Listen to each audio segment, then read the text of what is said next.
Welcome to Healing Your Family Legacy, here on the Experience of the Soul podcast channel. Innovative, evidence-based recovery that helps to identify intergenerational trauma, allowing for freedom and embracement of the healing process. Today, episode 148, Gratitude, Part 1. And now your host, Dr. Donna Bevan-Lee. This is Dr. Donna Bevan-Lee, Healing Your Family Legacy. Welcome back. I hope that you had a very nice Thanksgiving. I wanted to start by saying that I actually received some very positive feedback on the program about grace and mercy.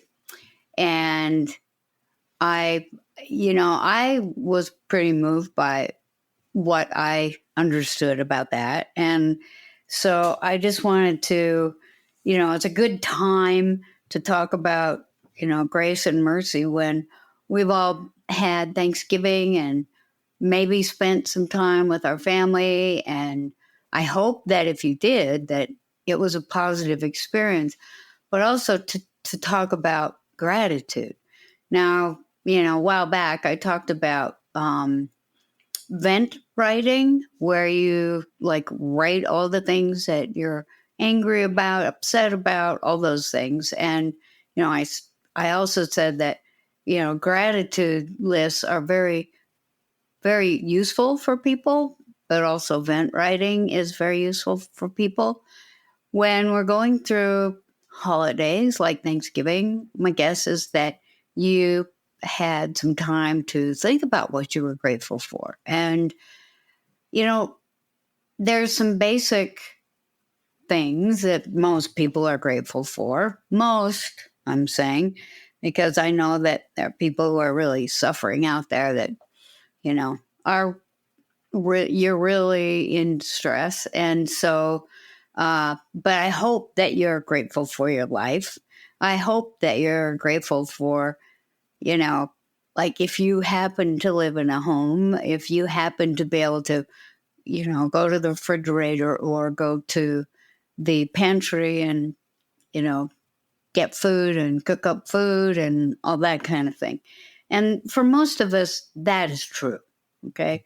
Most of us, we feel joy. And when we stop and think about it, we feel joy and gratitude that we're able to be alive, and to be able to enjoy things like a good cooked meal or time with family or time with any loved ones. When I had Thanksgiving, it was what we would call Friendsgiving. I've heard it many things, but it's still Thanksgiving, no matter who you're with.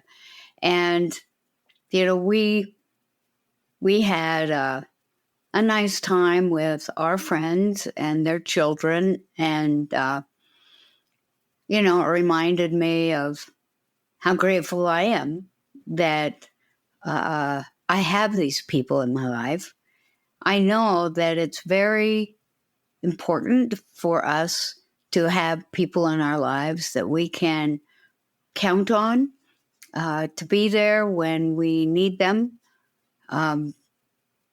I mentioned, I think before, that I'd had COVID, and, I am older and I have an immune disease. And so it was not a good thing.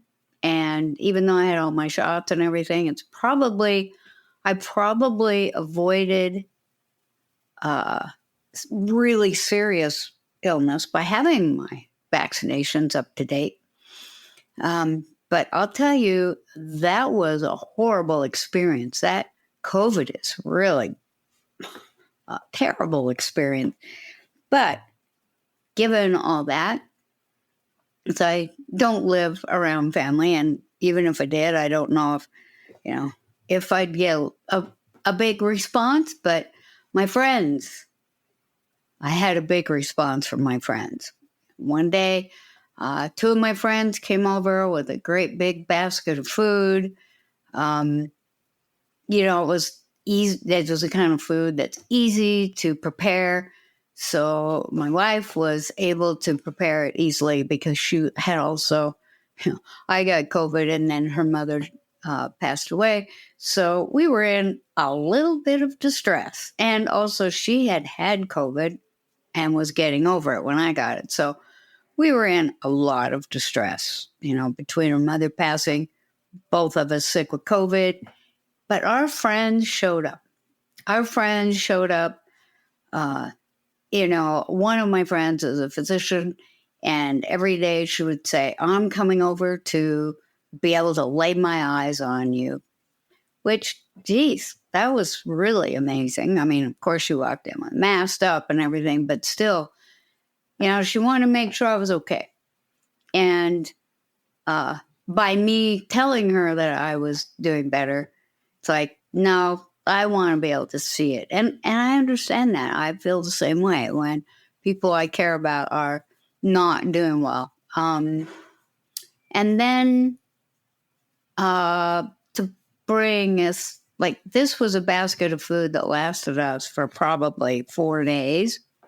And in the meantime, our other two good friends that we love very much, brought over food that they cooked every day. So we were like, okay, we have a lot of food here. I wasn't feeling like ravenous or anything, but we had care, and it did feel like care. It felt like not taking care of, but mostly taking care for. And to me, there's a difference.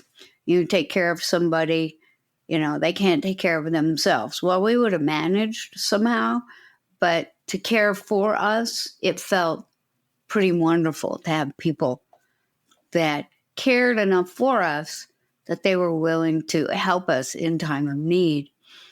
And so, when I think about gratitude, it goes a little farther than glad to be alive. And I'm glad that, I have, a son and a daughter-in-law. And I have a gratitude. I became a grandmother for the second time since we spoke. And, I have another little grandson who's as healthy as can be. He's healthier than his mother and father, probably, because they're a little sleep deprived already. But, so now I have 2 healthy, happy, loved, and cared for little grandsons. And I have a ton of joy about that and gratitude. I feel that there aren't a lot of people in my life that would care for me as much as those 4 friends. But the fact that I have 4 friends that do makes me feel like a rich person. It really does. And so when I'm talking about having gratitude, I think about who cares for you. Really, in a big way. Not like, oh, well, my neighbor cares for me, but I only see him on the sidewalk. It's like, okay, that is a level of care, right? But the ones that really care for you are the ones that show up when you're in distress, the ones that ask when they think you might be in distress or they haven't seen you in a while, and it's like, how are you doing? And when they ask, how are you doing? They actually want to know. It's like when I say to a client, when I'm working with them and I say, how are you doing? And they say, oh, I'm okay. I say, no. This is not a perfunctory question. When I ask, how are you doing? I actually want to know. And I don't know isn't one of the answers. Okay. So if I don't know comes out of their mouth, I say, okay, let's start over. go through the feelings list or, whatever, just to get people to talk about what is really happening in their lives.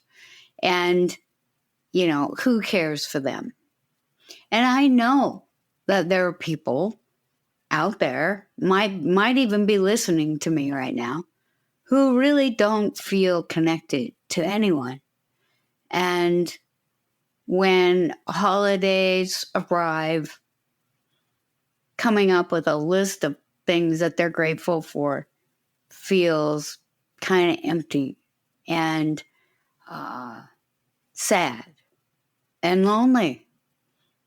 And what I want to say about that, and I think I've mentioned this before, but I'll mention it again, is that there are Al-Anon and AA meetings all over the world every day. And in areas where you can actually go into a place where people are having an Al-Anon or an AA meeting or an NA meeting or, most 12-step programs and meetings have what we used to call, I don't know what they call it now, but what we used to call alkathons. I haven't been in a while, but when I was by myself, I would go to these things. And, usually they're potluck and 24 hours. Okay. So you can go and, especially in churches where there tend to be a lot of meetings going on, a lot of those 12-step meetings, you may not have an alcohol problem or a drug problem, but unless you've been hiding under a rock, you have had in your life, or you have now, somebody that is an addict, whether it's an alcoholic, a drug addict, a sex addict, a shopping debting addict. It's like you've had one in your life. Now, it might not be your spouse or your kids or your parents, but how about your friends? How about your aunts and uncles? How about your cousins? How about they're all people that have an impact on you. And so any of you can go to an Al-Anon meeting, which is usually combined with, an AA or NA meeting that has a 24-hour meetings all day where they do, you can go to a meeting at the place or you can not, but they have fellowship. So even if you don't have anyone in your life particularly, or people are, not inviting you, or you feel lonely, just, look it up online. I almost said, look it up in the phone book, but some of you don't know what that is. You can find it online. Go to, just type in Al-Anon wherever you are, or AA wherever you are, and you will see, it's all you have to do is call up a number and ask them where the, holiday meetings are. And if you do that, then there's somewhere you can go. There's also like churches have meals, and sometimes even hand out gifts at Christmas time. There are many ways that people reach out to you if you are lonely and by yourself. It's a hard thing to go through when you are lonely and by yourself. Holidays are very difficult. And you may have experienced that recently. And, like I was talking about, it's like in my world, I did have some people who have cared, and I was able to spend, a holiday, Thanksgiving, with people that I love and care for and that I know love and care for me. And so I would say, it might, if you are alone, if you have depression, if you have, if you just feel like there's no one around, sometimes it's hard to walk into a place where you don't know anybody, but it's better. Come on, you can do it. Get the courage going. You're brave, courageous, strong. If you are mobile, or if you can even call someone and have them come help you, you can get somewhere where there are people. Please do that. And think about, really seriously, what kinds of things you are grateful for. I mean, even if your gratitude list is one or two things long, I would say that you probably need to really spend some time on that.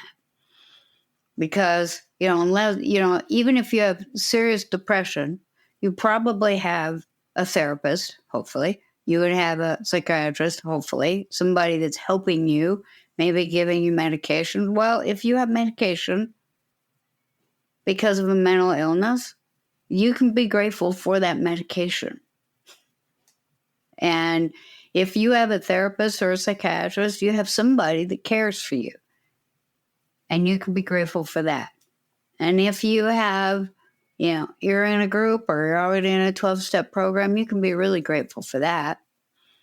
And, sometimes it seems silly, but I think it's important to think, okay, we have this beautiful planet. If we're grateful for that, it might be easier for us to take better care of it. Because we're just stewards here, And if we don't take care of it, we're going to be gone.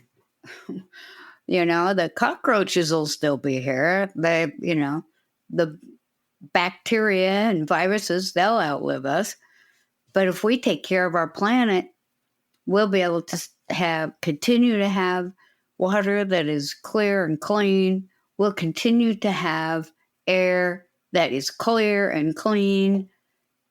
It's not easy to do, but when you really feel grateful for the fact that you have clean water you can drink, you can just put the glass under the tap and you can drink that water. And even if it's been contaminated, it's like, it seems like the public health people will show up and say, don't drink this right now. Or, like in Detroit where they're putting in all new pipes because there was lead. It's like we're working on trying to have that drinking water, but most of us can turn on the tap and have a drink of water. And personally, that's my favorite beverage. I love water. It tastes so good. But, and the air. It's like even when there are fires going on, I look outside. It hasn't happened here, a lot lately. But even when they're having fires and we don't have to evacuate or anything, I look out and I think, well, I can be in my house and I don't need to go out there. Or I can be in my car and I don't need to go out there. And I can still breathe the air. And at some point, those fires will be out and I'll be able to breathe clean air again. Now, hopefully, we'll get this managed under control. I know there are people smarter than me working on that, and I'm grateful for them.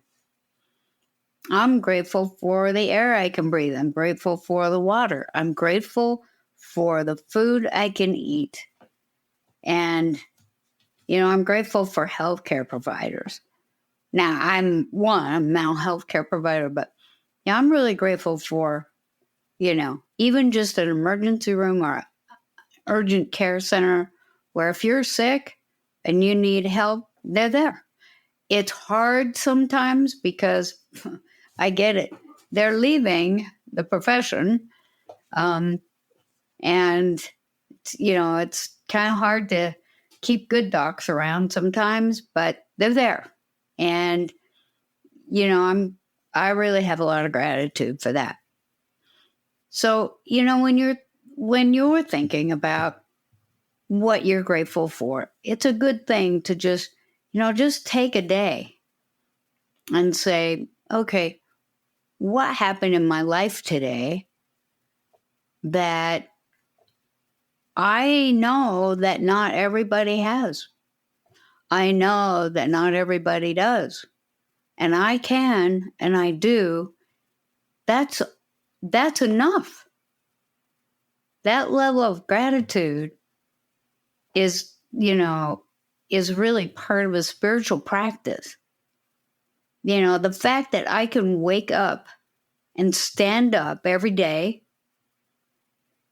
is kind of a cool thing. And I have great gratitude for that.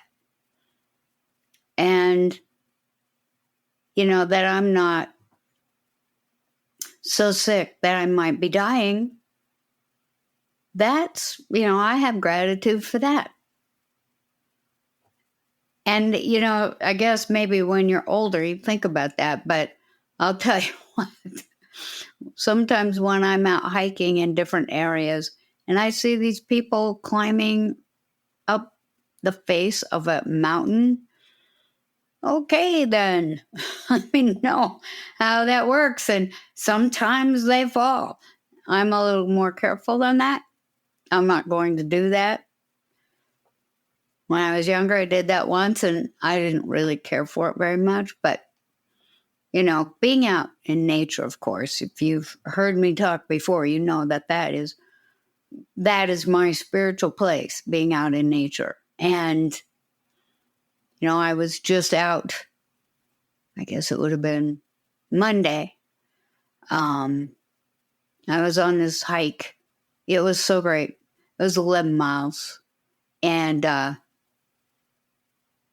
was like 1,500 feet, that, elevation. And so it wasn't exactly a walk in the park, but it was wonderful. And on top of this ridge, I stopped because I saw movement. And, I was looking, and, you learn to look in ways. When you're out in nature, you learn to look in ways that, you see other things besides the forest and the trees. You can see other things. And there was an entire herd of deer just hanging out up there. And I felt very grateful for that. Even, it was a herd of deer. But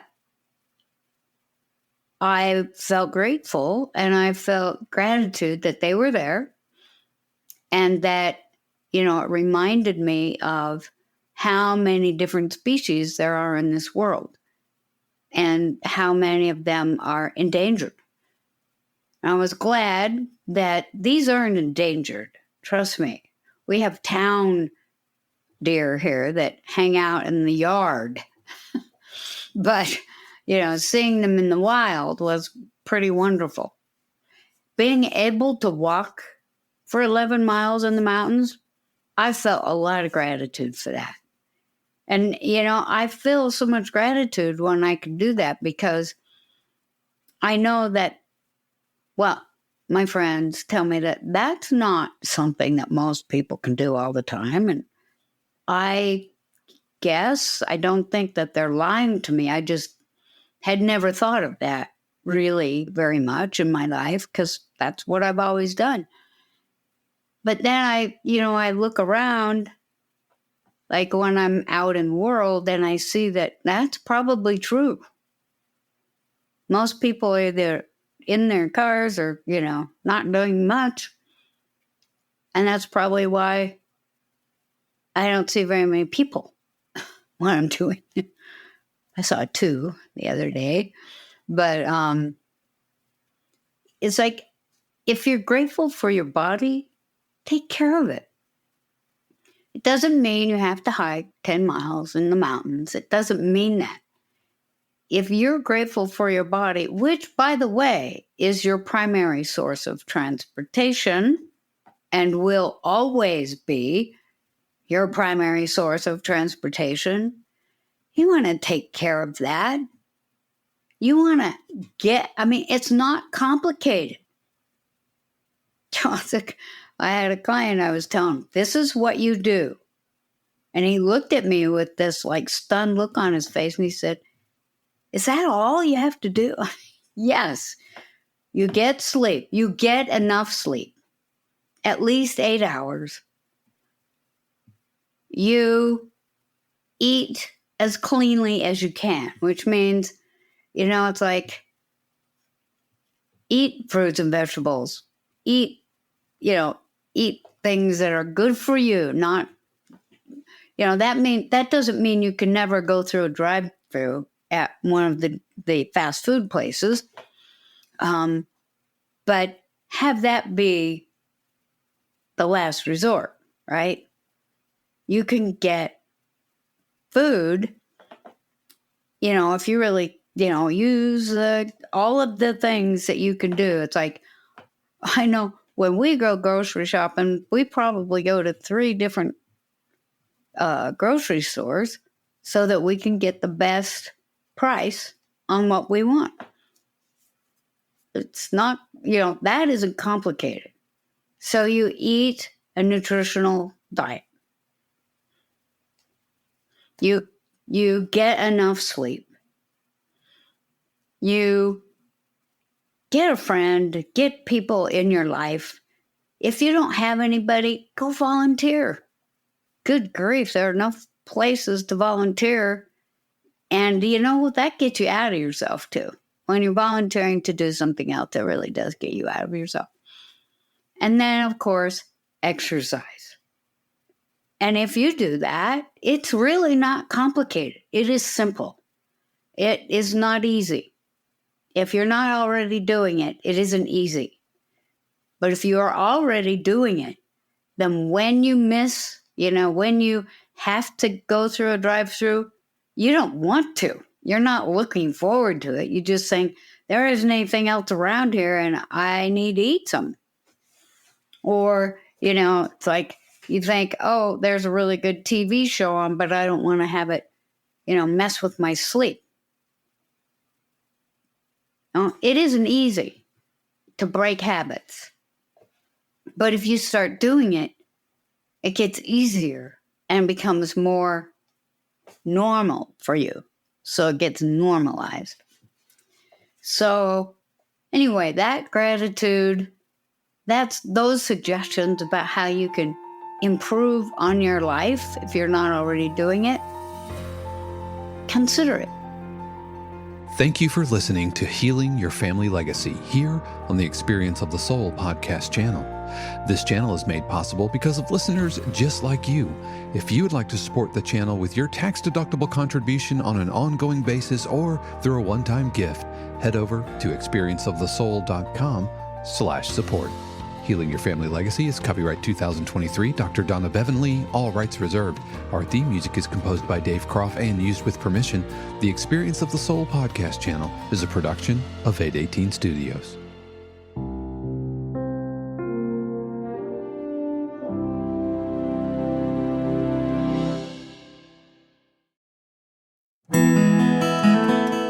Hey friends, Sean here, your Experience of the Soul producer.